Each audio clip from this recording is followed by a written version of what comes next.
Good morning, everyone. I'm Perry Scholes. I'm the founder and CEO of Corporate Internship Leadership Institute. And we are here this morning for the webinar that's a part of the 10th Institute webinar series.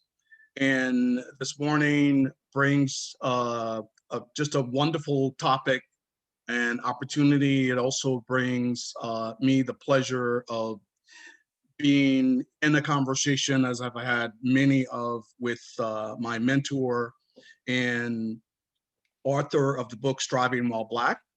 And so I'm going to jump in and do a little housekeeping, just to talk about our organization and its foundation. And then we're going to jump into the book Striving While Black with author Kwame Salter, who is also the chairman of our board. Thank you.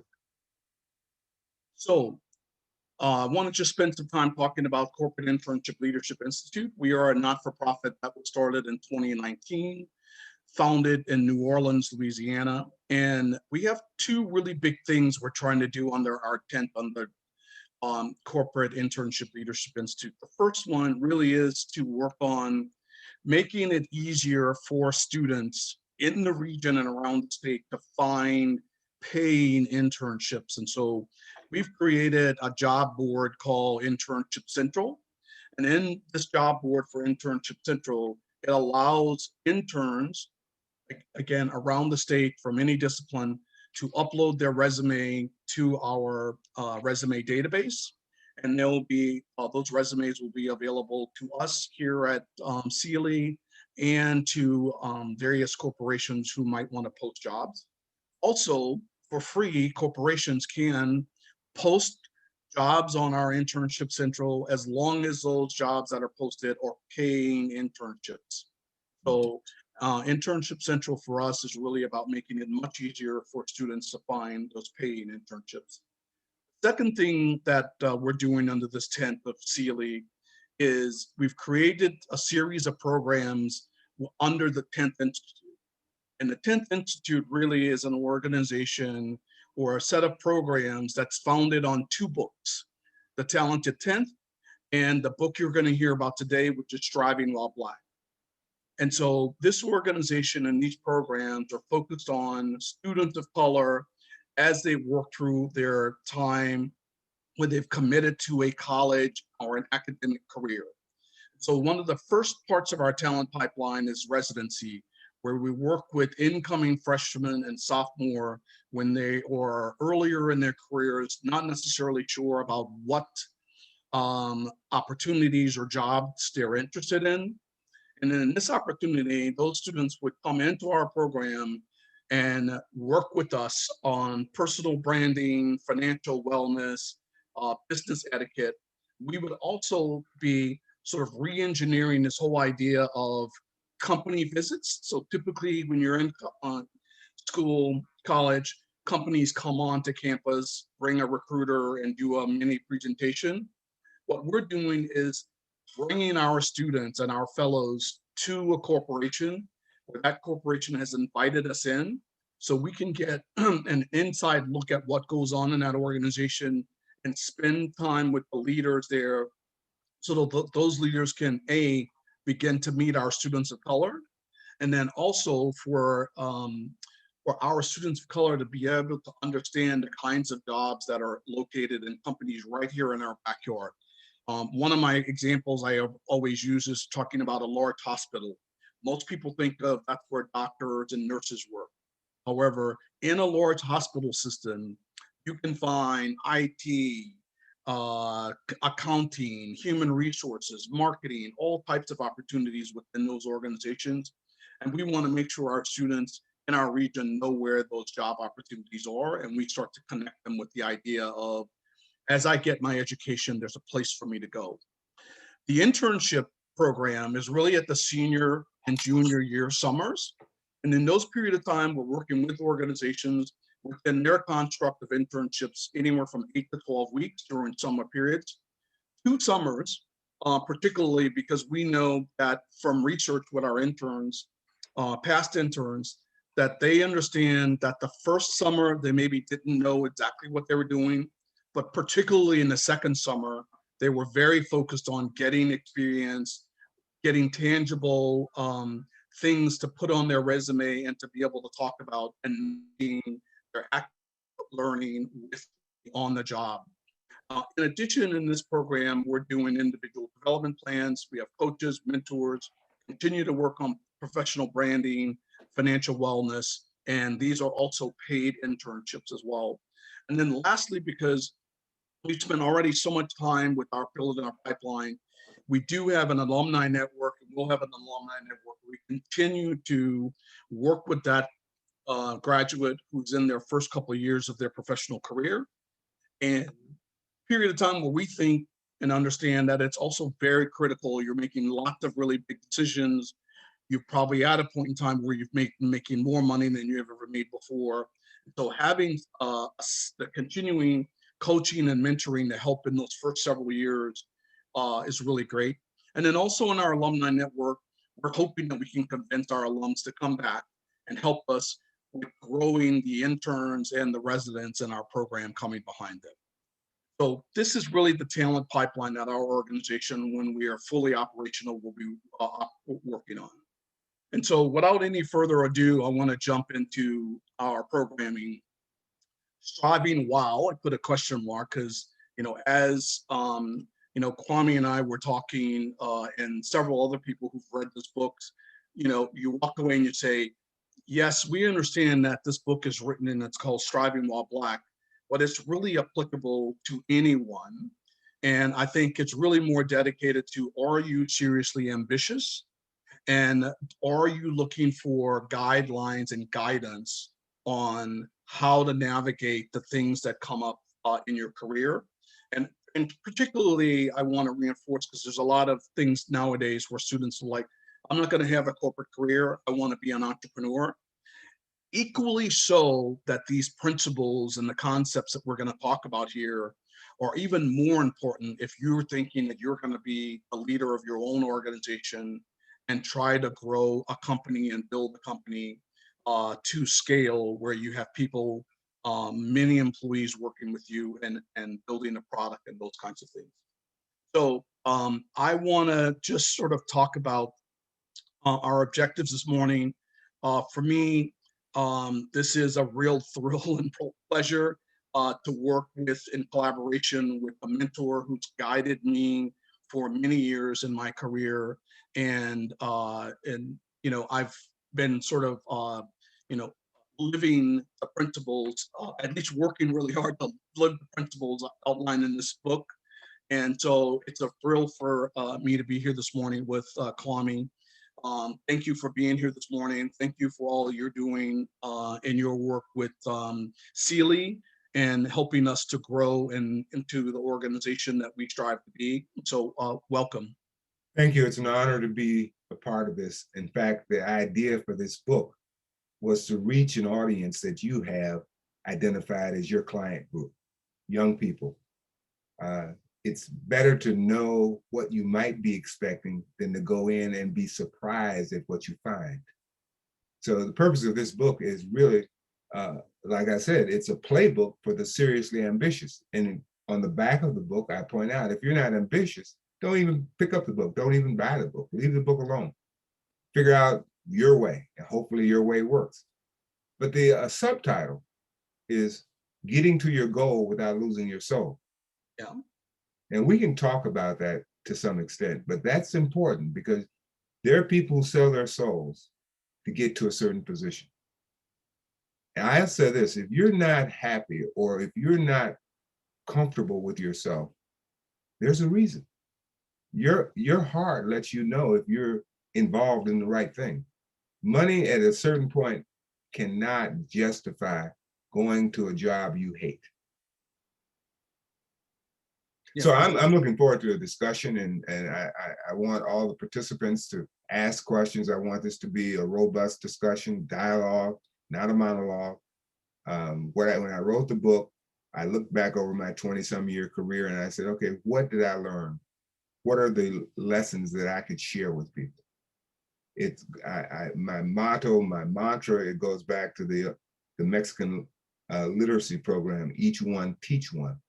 And that guides me. Each one teach one. So after this, once you hear this, you are obligated to share information and insights with your peers, your colleagues, and more importantly, as Perry indicated, trying to internalize these things and try to practice these things. And it's not going to happen overnight. You consistently are going to have some backslides, but you're consistently going to be taking a step forward. Maybe not a giant Captain May-I step, maybe just inchworming, but if you keep moving forward, that's the most important thing. And never be discouraged because you haven't reached your goal by Friday or Saturday. You just keep going. Yep. Be a hedgehog. Yeah, so one of the things we want to be informative today, instructive and relevant. And so again, as Kwame said, please feel free to use the chat if you have questions and those kinds of things. Right. So one of the things that I loved about this book and the journey is really talking about this page and this list here is really informative to me because it's really talks about as you talk about understanding yourself and then really being purposeful about what you're doing and what you're doing well and what you're doing that can be catastrophic and derail what you think you might be working on, right? So right. Talk about this list, Kwame. Yeah, well, depending on personality to drive your career, there are some people who are very social and they have high relationship connections with people in the organization. People like them and they like to be liked. And my point is that personality will only get you so far. In fact, you may lose if you get a change in bosses that boss may not particularly like your personality. So personality is basically a mask. The word personality comes from the Latin word persona, and persona means mask. And if you think about a personality, everybody has different masks for different situations. I am saying, find out who you are. Be governed by your values. Be governed by principles. Not thinking, I really pulled it off. I think I sold him on that. No. It's more important to be competent than to be liked. It's more important to be respected than to be liked. So avoid the personality. You may have a charming personality. And if you work with me, and Perry will tell you, okay, you're a nice guy. But now, once we turn the page and we start talking about what is it you expect from me to do to help you? And, if you're saying, well, I just want to be introduced to people. Well, I am very leery about introducing somebody to a person when I don't know who they really are, because they've got this personality that sort of covers up the fundamental person. So don't depend on your personality. Now, I'm not saying you have to be a jerk, not at all. But I'm saying you have to be somebody who realizes that being liked is not the answer. It's being competent. The second point is avoid contact with the future. Some people are so drilled into what they're doing right now, they never think about what they're learning and how it can be applied to the future. So always, as you're moving down the line, remember, keep your eyes on the prize. What is it you want to be? What is it you want to do? Give you an example. When I walked into corporate in Oscar Mayer, I was asked by several colleagues, peers, subordinates, what do you want to do here? I said, I want to add value and I want to be a vice president. And everybody laughed. And I said, okay, but at least I disclosed that there are no tricks here. Yep. No, this is what I want to be. And that I knew that was my future vision. The third dot point, stay in your lane. Let me be very cautious with this, because at some point you got to be boundary spanning. You got to learn how the organization works. You have to go to people in finance and IT and research and development. You learn from them, but you don't try to usurp them. As my boss, Terry Falk, told me one time when I went into labor, he said, you'll never be an expert at labor, but I want you to learn enough not to be BS'd by an expert. Yep. That's the key. we're not saying I know more than the finance person, but I've got some questions, and I've got enough of a background to know if you're BSing. I may not know the right answer, but I know that's not the right answer. That's what I mean. Stay in your lane, but at the same time, be boundary spanning. The next point is using leadership as a blunt instrument. You know, there are people who they have an open door policy and a closed mind behind the desk. The door is open, the mind is closed. Yeah. And their point is this: I'm right because I'm the leader. And as I used to tell one of my line superiors, you're not always right, but you're never wrong. And that's what you got to work on. Why is it you're never wrong? Even when you're wrong, you're right. Even when we call you out, you say, yeah, well, that's what I was thinking. That's blunt leadership that beats people across the head and the shoulders and not go into people's minds and try to figure out what they can contribute to the organization. The other thing is hire beneath you. Some people are just so insecure. They never would hire a person they think is smarter. I'm just the opposite. I want, the reason I like Perry primarily is he's smart, okay? I don't have to repeat a lot of things. I don't have to go into depth on simple things. He gets it. And if he doesn't get it, he'll tell you, I don't get it. I don't get it. Which means I have to examine myself. Did I clearly communicate that? But I would never hire beneath me. I want all the smart people. Once they're in the room with smart people, this is something where you have to say to them, here's what we need done. You don't tell them what to do. I see a chat from Jacqueline. Okay. Yes, Jacqueline, you're right. You should have people on your team that make you as a boss look good. Perfect. That's exactly what I'm talking Make about. you think. Bring new ideas. Oh yeah. Keep you on your toes. I always told my staff, even when I was running for political office, I had my committee, and they would get together, and the objective was to ask me some uncomfortable questions that I knew might be asked when I was in these candidate forums. And they were being very nice. I said, don't be nice. Ask me questions you heard as gossip. Just ask me anything, because when I get out in front of the public, I'll be more comfortable answering those questions.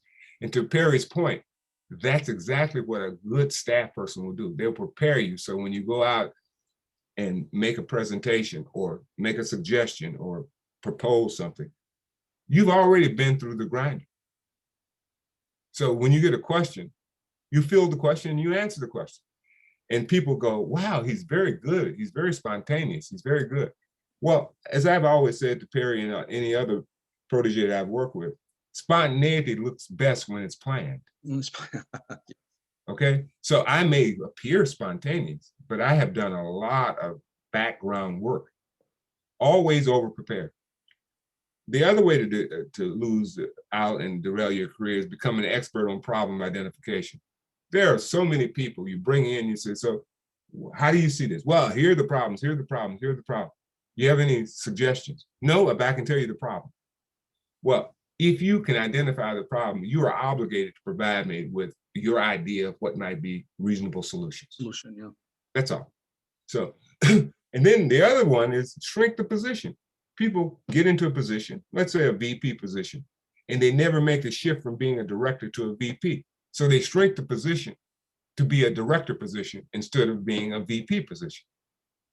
So when you get in a job, you want to enlarge the space of that job.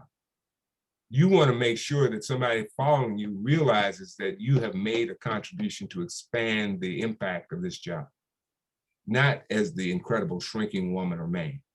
You're not going to shrink any position. But those are, it's not an exhaustive list, but I think it's important. Those are important. Yeah, absolutely. Any chat here?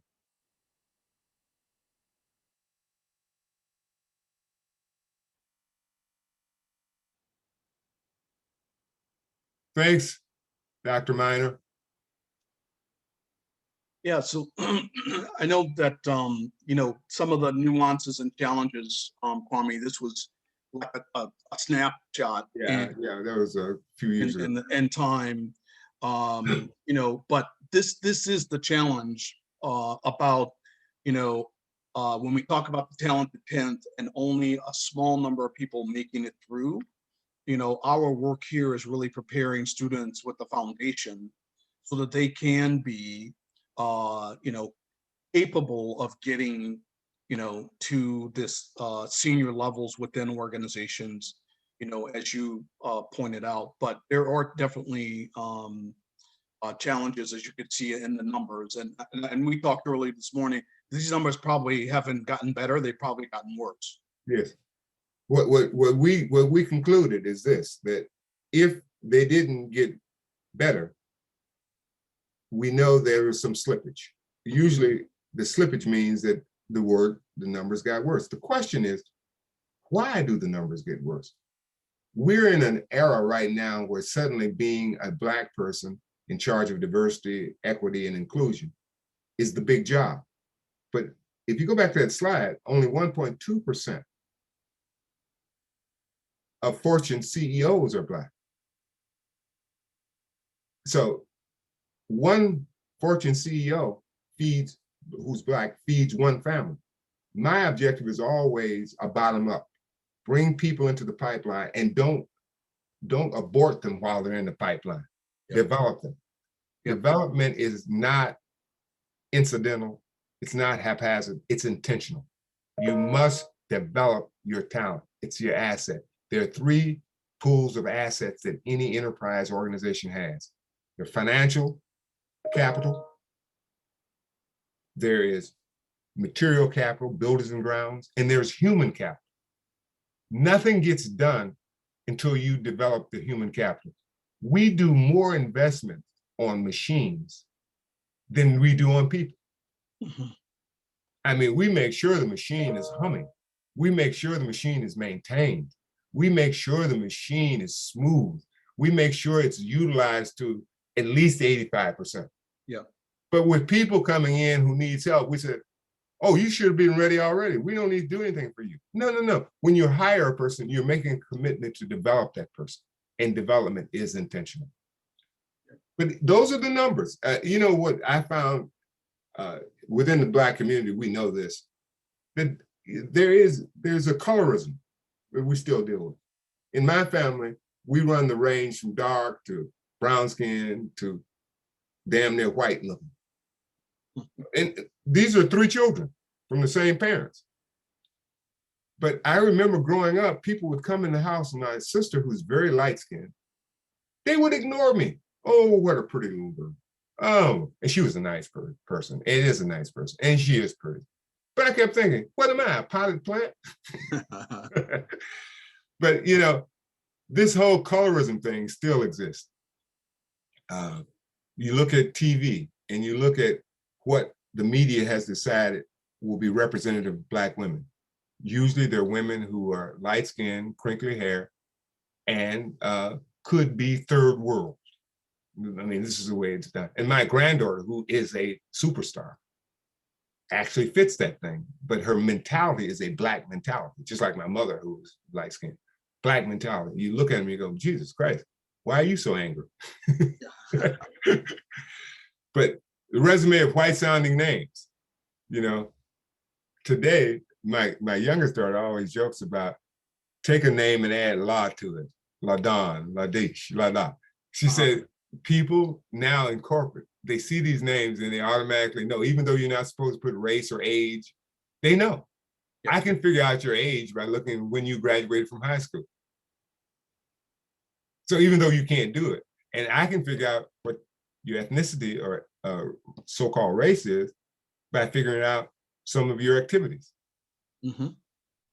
So we know that things are systemically aborted based on, that's a Black person, I'm sure. They don't say it out loud. It's just, can we look at somebody else? Bias that comes in. Yeah. And one of the pieces as you talk about these things here foundationally for us, we're trying to work to get students in corporations as interns, right, break through these biases that we know happens as a candidate interviewing for a first round job. Yes. Right. If I can get an intern in front of a company that has a lot of these, LaDonna, whatever the name is, and the company falls in love with that intern, then we have a higher probability of getting them into that organization and then starting to bypass some of these nuances and challenges that we're talking about. Right. Just being aware of these things is important. Let me segue to this. You see, I listen to a lot of young people talk about what's happening in corporate America, and they sound and act like victims. And my point is, you're not a victim. You are a professional. So it's not a question of whether I'm a victim or not a victim. You are a professional and you carry yourself as a professional. And that's what this program does. It prepares you to be a professional. And you want to act like a professional. That's why you don't get caught up in all these other sort of secondary extraneous issues. You'll find out in the slide, it talks about reject the role of expert commentator. Because people would, I remember when I first got to Kraft, and this was the O.J. Simpson thing, and I kept getting people asked, what do you think? Do you think he's guilty? What do you think about O.J. Simpson? And I turned to them and I said, well, what do you think about Jeffrey Dahmer? They said, what do you mean? I said, you know, the guy who killed and cannibalized young men of color? Well, it has nothing to do with me. I said, neither does O.J. O.J. was sort of unofficially white adjacent. He didn't want to be a part of this. I said, so why do I have to comment on every Black person? You don't have to comment on every white person. Yeah. It stopped right away, because every time he'd ask me, I said, well, what do you think about him? Well, what do you mean? What do I think? Well, he's white. But so let's talk about resilience. You're going to get knocked down, and you're going to run into people who have no support for you and not interested in you moving. Doesn't mean that you stop going to them. You go to them until they just flat out say, I don't want to help you. Yeah. You just go to them. And I have turned people around who initially did not want to deal with me because they saw I was resilient. I remember one person said, you're not going to stop coming in here, are you? I go, nope, I am not going to stop coming. So if you want me to stop coming, give me some information and make me go home and study. Then you won't see me for a couple of days, but I'll come back. Yes, exactly. Yeah. Avoid reactions, always respond. I've talked to women who say guys make such sexist statements to them, and they say, I'm shocked, and I don't know what to say. I said, I have a good rejoinder for you. You just look at them and say, what do you mean by that? So when a guy says something that's sort of double entendre, you say, what do you mean by that? What do you mean? What do I mean? Well, I don't know what you mean. You know, you said, I look good in these shoes. Is the shoes you like? You want to know where I got them so you can tell your wife about how she can get these shoes? But the point is, I have a response. What do you mean by that? And then enlarge the competitive frame. I know people who said things like, well, I'm the highest ranking Black person. What does that get you? I don't want to be the best of the rest. I want to be the best of the best. Yep. So I am not looking at, oh, well, I'm the only Black person left, or, you know, I'm the highest ranking Black person. That means nothing to me. I want to find out who is in the position that I am aiming for and how do I get there. Efficiently use the spotlight. A lot of people think of being Black is a curse. It's not a curse. When I was running for office, I was the only Black person running, of course. And people said, well, you know, they're not going to really support you because you're Black. I said, wow, hold on. But one thing, I don't have to assert myself and look different, because they'll always remember that one Black guy sitting there. All I have to do is be competent and articulate and ready to go. I get the spotlight because I'm Black. Now, it's what you do with the spotlight. Do with the, absolutely. You know, if they call on you and you go, I'm not prepared. Well, they're gonna just extrapolate and say, well, they're all of them the same way. I remember talking to one boss and he said, well, we tried to hire women and they didn't work out. So, you know, we stopped. I said, well, you didn't stop hiring 5'8" white men with blonde hair. Not all of them worked out. Why suddenly you're going to say, if this Black person or this brown person or this female didn't work out, you're going to now just apply that to all people who look like her or him? Doesn't make sense. But be prepared to use that spotlight and speak only for yourself. Somebody asks you, what do you think about Reverend Jackson? What do you mean, what do I think about it?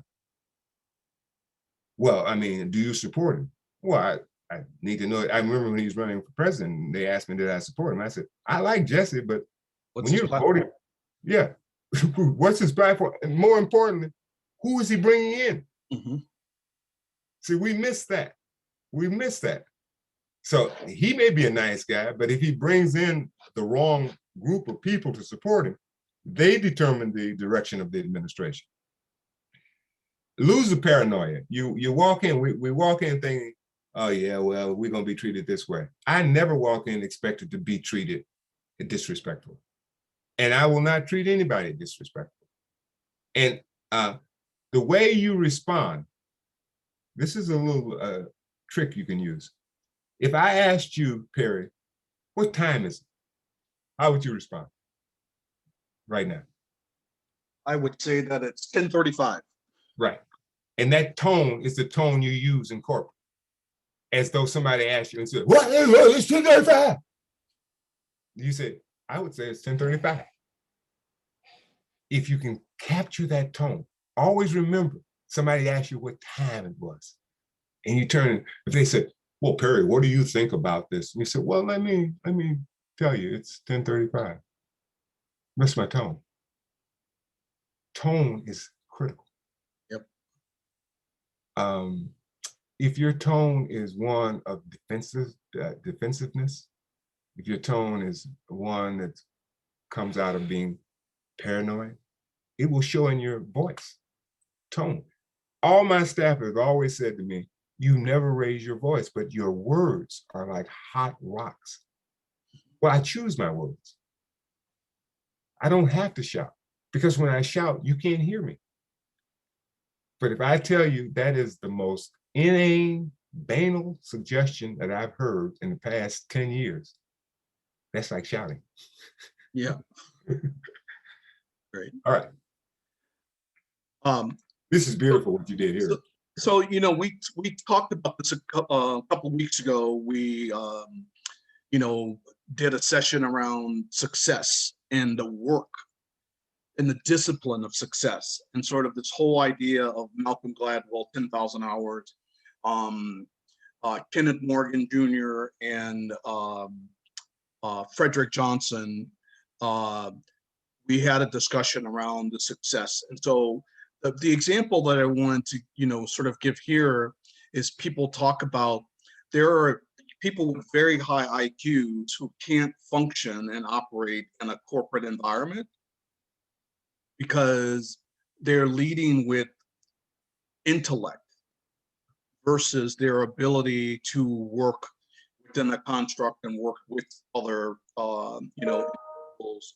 And so it's not always, and I think, Kwame, you mentioned this earlier about being the smartest person in the room. Right.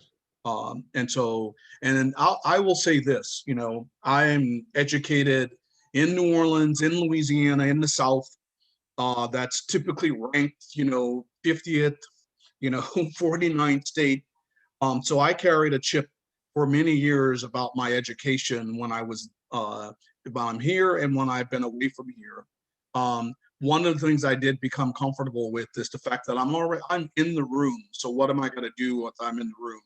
How I was educated has gotten me to this place. What I do while I'm in that room is more important than, you know, someone understanding my path and what I know and what I don't know. It's about how I contribute. And so I think that, you know, there's a couple of different messages here on this particular slide, but you know, what I will say is, you know, when you look at, you know, some of the people that have been successful, there's a number of factors, but being the smartest person in the room is almost never the thing that is most important. Yeah, you know, my point is that if you think you're the smartest person in the room, you're in the wrong room. Yep. You don't want to be in that room. Because Will Rogers said it best, we're all dumb, just on different subjects. Yeah. Okay, so if you move into my area of expertise, you may feel like you know less than I do, but you do. But then you can move me into your area of expertise and I know less than what you do. IQ is not so much how you act when you know what to do. IQ is how you act when you don't know what to do. Yep. So you can have a person who is a whiz at filling out the New York Times crossword person. But if you drop them off on 125th Street in Harlem, they wouldn't know how to get a cab. Yep. Now, who is intelligence? What is intelligence? Intelligence is how you act when you don't know what to do. Great. So we got you know, a lot of stuff to cover here in a short period of time, but I wanted to kind of go through you know, this was something that came, you know, from you talking about these three things coming together, right? And it's almost a continuation of this whole idea around, you know, the intelligence. It's a part of it, but it's not all of it, right? All of it. Let's look at organizational savvy. You see, when you come into an organization, they give you an employee's handbook or they tell you what the policies are. You know, that's great. But that doesn't guarantee that there's going to be a fit. It doesn't guarantee that you're going to understand what the expectations are. Because the most impactful thing that governs a career in relationships and corporations are norms, normative behaviors. You don't know you have violated a norm until you violate the norm.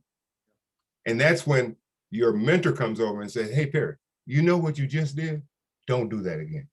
And that's if you're lucky to have a mentor. Yes, that's true. Because sometimes you never know. You don't have a mentor and you have people go and look at that person just broke that norm and no one tells you. And then they sit in decision meetings and use that against you. Yep. You don't even know. All they'll say is that, you know, well, we talked about it. We don't believe you're ready right now.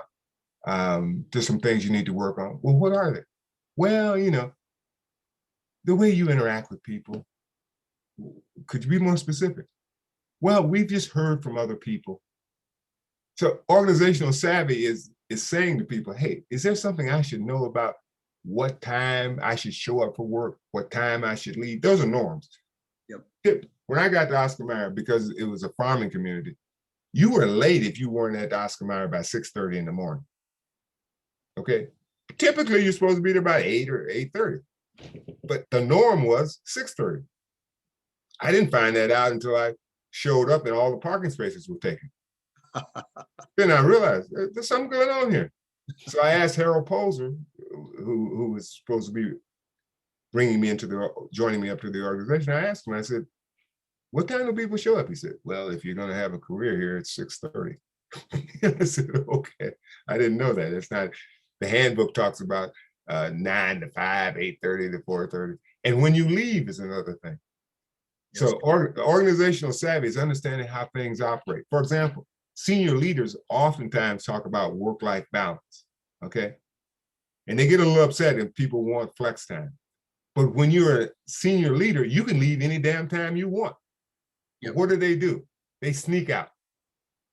Is Kwame in? No, he left. Is he coming back? Well, I don't know. But they do that because they want to keep the image of, you got to be a hardworking, you got to, work-life balance means it's all work, no life. But they're using their own flexibility to adjust to the demands of work and life. Yep. So, organizational savvy, you got to know, you got to study the organization. You got to watch everything. Realize there are no throwaway lines when people are talking. Somebody says something you don't understand, and don't nod your head and say, I understand. You go, excuse me, could you clarify that for me? And if they don't do it to your expectation, don't push them at that moment. Let them go. Then go see them in the office and say, you know, I appreciate your willingness to give me some insight. I just need a little more. This is the boundary spanning. This is going, I'm not going to let a functional silo stop me from going into the silo and finding out how they operate. Interpersonal skills, very, very important. Some people rely too much on interpersonal skills. Yeah. I remember a colleague of mine telling me about one of the officers, and he's saying, you know, you need to go and sit with him at the bar and have a cognac and smoke a cigar. I said, well, there's two things that eliminate me. One, I don't drink, and two, I don't smoke cigars. I said, so, well, he said, well, that's how you develop him. He'll understand you. The same guy who told me this, he was done in by this very person who said he had already captured through his interpersonal skills. He was, because everybody sees through it, you know? So don't spend a lot of time trying to pretend. What people want to know is who you are. Who you are. I remember what your core values are. Yes, I remember offering, I really wanted Perry to come work with me. And he told me what his expectations were. And he was in Miami at the time. You remember this? Yes, sir, I do. And he said, putting me on the spot now. Yeah, he said what his expectation, well, this is what I liked. He said, here's my expectations. Here's the salary grade I need. I said, done. He said, but I don't want to come to Chicago. And the only way I can get him the salary grade was to get him to Chicago. Because at the Latin America headquarters, they had their own salary structure. So anyway, it's that type of thing that Perry knew the organization. He had interpersonal skills. He can tell you things that some people would think, well, you shouldn't say that to a boss. No, Perry had already established, I'm a plain speaking person. I talk to everybody, regardless of where they're at on the organizational chart, in the same way, with respect. So when he said that, he didn't say, well, I don't appreciate what you did. He just said, I'm Perry, you know me, this is what I need. So if you can do that, you got me. Okay. So that's what I mean. And then learning agility. See, the problem we have today as adults, we watch kids 3 to 5 years old manipulate computers and software and platforms. And you say to yourself, oh my God, how do they do that? Well, it's simple. They don't have to unlearn anything. We have to unlearn stuff to learn the new stuff. It's just new stuff to them. So when you're talking about learning agility, not only is it, as the guy who wrote the Fifth Discipline, learning organizations need to learn quicker than the competition. But the corollary is we need to unlearn quicker, because it's the old habits that keep bringing us down. So you need to be able to unlearn stuff. You know, we always did it this way. Well, maybe it's not the way we do it anymore. Yeah, and I would say one of the things that we're doing in, you know, the Institute is we're bringing in this whole idea about design thinking and agile thinking, which is really kind of this I would say newer way of problem solving, which is to really just continue to ask why and break things down and be inquisitive about it, and to make sure that you're doing the work that constantly challenges that thought process. I think what you're speaking to sometimes is where an organization or teams of people, you know, get stuck in believing that the way it's been done for a long time is still the right way to do it. And I think that's a trap. I do think it's the, you know, a place where, you know, learning agility goes to rest, or goes to sleep. You need to constantly be pushing yourself there. And they will appreciate it. The organization will appreciate it. I came up with the theme, Kraft as the undisputed leader. And I proposed it to the executive management group, and the president of Kraft at the time, Bob Eckert, loved it, but I had to sell it, okay? And so, of course, the question was, can you measure it? What are the metrics? How do we know we're the undisputed leader? And I'll never forget Bill Chasen, who was the CFO, said, I think Kwame's onto something. They said, well, what are the metrics, Bill?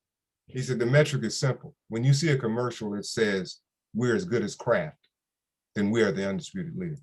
Yeah. He said, you don't need to crunch any number. If your competition says As you are. Yep. you are. Yep. Because they've got the numbers. Well, these are the 5 P's, poise. I describe this as be like water. Water can be at any table, any dinner. It's not like wine. You don't have to have red water with steak. Water is the universal element. And I figure that when I'm out there, I'm like water. I can adjust to whatever the situation is. I have poise. I'm comfortable. I'm comfortable, first of all, with myself. Mm-hmm. I'm not going to let somebody make me uncomfortable by saying, well, what's it like being Black in this room? Well, what's it like being white in this room?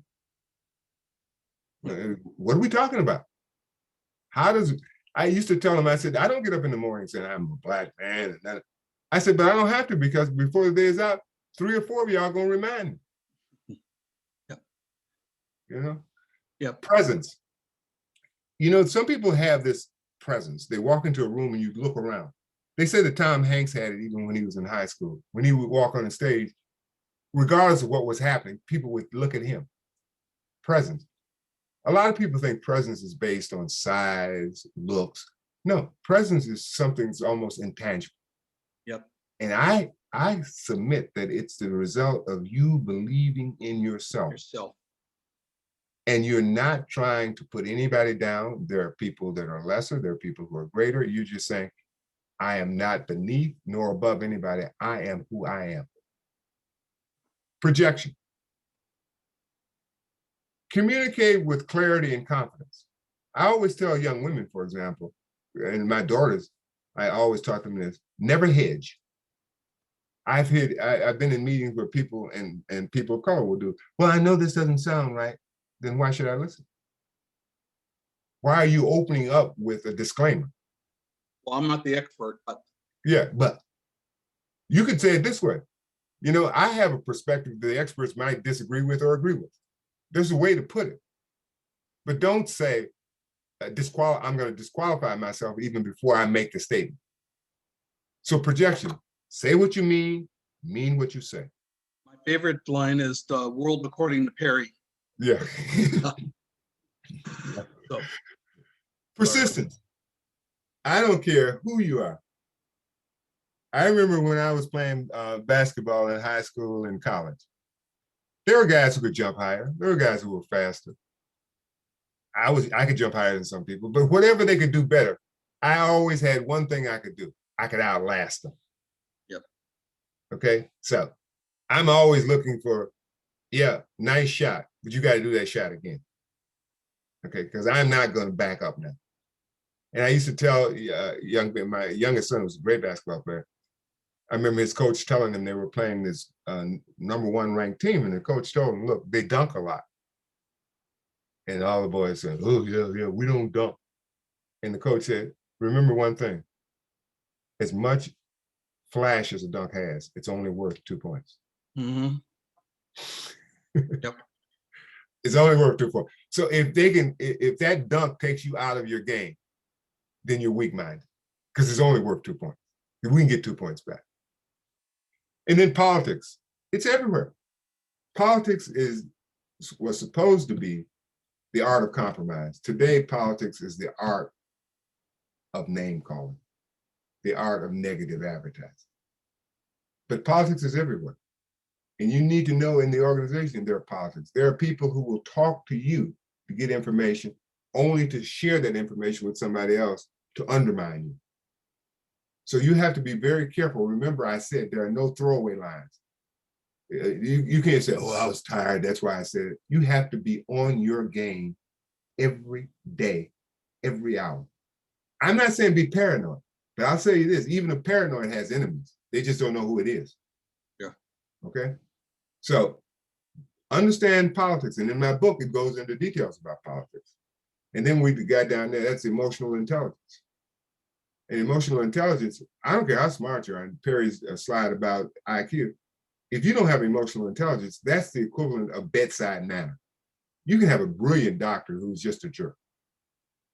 And he can't help you because you can't get past the fact that he's a jerk. But if you deal with emotional intelligence, EQ. You relate to people, you support people, you identify with people, you hear them. And I always sort of go back to this statement. How can I help you? When somebody calls me and they're upset, I don't want to get upset with them. I just want to ask them one thing. How can I help you? They may say, well, just listen. Then that's easy. I'll listen. They may say, I need you to do certain things. Example, I get a call from a plant in New Jersey. Black man calls me and says, you're the senior VP and you have operations. I said, yes. He said, this is what's happening down here. And I want you to call them and let them know that we're upset. Would you do that for me? I said, I could do that. I said, but if I did that, your life would be hell for the rest of your tenure. What do you mean? I said, you call me, I come in with a big stick, I hit him upside the head, I go back to headquarters, you live with him? How do you think that's gonna work? Yeah. He said, well, what do I do? I said, you tell them you called me and I sent them back to them. I sent you back to them. He said, what? I said, that will have the impact because they don't want to hear from me. And they'll be very appreciative that I sent you back to them. That's EQ. Yep. I didn't say I didn't believe you. I'm just saying I'm the wrong person to resolve it. Yep. How do you influence the situation? Right. Okay. So we have a number of stuff to unpack here, and we got 5 minutes left. And I would say to you that, these 7 principles of success are laid out in the book, and the book goes into a deep dive. Kwame, if you look at all 7 of these, the one that there's 2 that popped out to me as being really significant for me in my career. We're going to sort of unpack some of this this weekend when we have the students together. But avoiding stereotypical behaviors. Oh my God, yes. And being a dependable supplier, those are 2 really big nuggets for me, is that you have to do work. You have to be good at something in the organization. Yes. You have to be a known producer. Yes. If you can't produce good quality work or be known to produce or contributor, I go back to the whole idea of when you're a kid and you're getting ready to play football on the lot, on the corner lot, who gets picked first and who gets picked last? Right? It's about the intangibles. Everybody plays fantasy football, fantasy basketball. Why are you picking the teams? What's the reason? So you have to know what you do and how you contribute and why people should pick you for their teams. Right. Sometimes the person picked is not the most skilled in the sport, but they bring the intangible to it. They pass, they rebound, they do something. Absolutely. But here's the stereotypic behaviors. I remember when I first went to college, and I grew up basically on the street, middle class, but at that time, doctors, lawyers, teachers stayed in the same community with other Black people. Yep. That's the way it was in Milwaukee. And so I remember going to college, and most of the people at college were like me.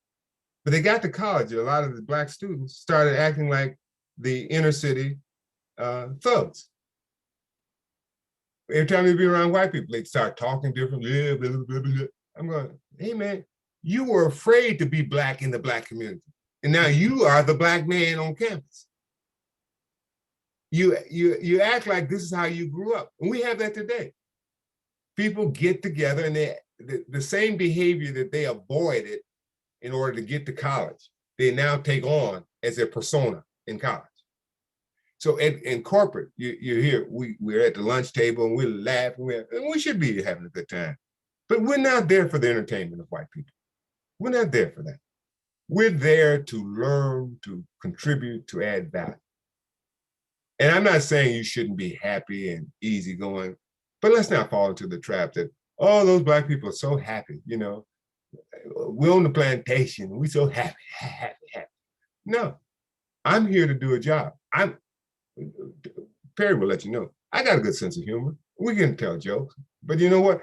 I don't want you to think that that's what we're here for, to entertain you. Yeah. Well, I know a big thing that we're, working with the students on is, managing yourself and being on. So you talked about the Oscar Mayer, showing up at 8:30, 8 o'clock, thinking that was the time to be to work. Right. And people were, the real time was 6:30 in the morning, Right. right? So if you're supposed to be somewhere at a certain time frame, Right. you need to be there at a certain time frame. You can't be the person who's always late and have an excuse for why you couldn't make it from one meeting to the other, because that happens to you. It's looked at very differently than someone else Right. who was late for the very same meeting that you were late for. So, and you can't sneak in. See, this is where color becomes a difficult thing, because others can sneak in and nobody notices them. Well, they go, man, Kwame and Perry just came in about 8:30. I see them right out there. Yeah. 2 Black guys. Yep. There were 6 people came in, but you only saw the 2 Black guys. Yep. So this list is in the book. I would say I would love to have more time. Should I address the supplier? Yeah. Talk about the supplier, dependable supplier. I love it. Anytime, whatever, let me put it this way. Work does not get done in the job description. Work gets done in the white spaces between job descriptions. You take my job description, your job description, work gets done. If you draw a Venn diagram, work is done in that space, that white space. That's why you have to be effective as a communicator, because somebody else's job success depends on you, what you help them do. So at any moment in time in an organization, you're either a supplier or you're a customer. What that means is that if you're a supplier, there's somebody upstream who's waiting to get data information from you. Yeah. To do their job. If you're the customer, there's somebody downstream who should be getting you information. If you're the supplier, you got to make sure you get that information to them. And you think, well, I'm a supplier, I'm a customer. Yeah, at any given point in time. And this is why it's important. Even though the people you're working with don't promote you, they can influence how your career is being perceived by the organization. Either you are dependable, either you are prompt, punctual. They'll let, I don't want to work with this guy, man. You never get anything. He says he's going to have it here this hour, and then it comes 2 days later. That gets out in the organization. That becomes organizational noise about you. You don't want organizational noise following you. Yep. Yeah, I mean, and I'd say to students, you're working on projects at school right now with people who are in your classmates, and the ones who don't deliver the things that they're supposed to deliver to make sure the team project goes well, you know who those people are, right? And that is the same relationship that we're talking about here, about who's the supplier and being dependable, doing your piece and facilitating that process. So we are after 11, and so Kwame, there's a lot we didn't unpack here, but you pointed that out. That might happen. You were right. So I would love to just make sure if there is any questions that we didn't get answered from the chat, we can talk through those. Let's see.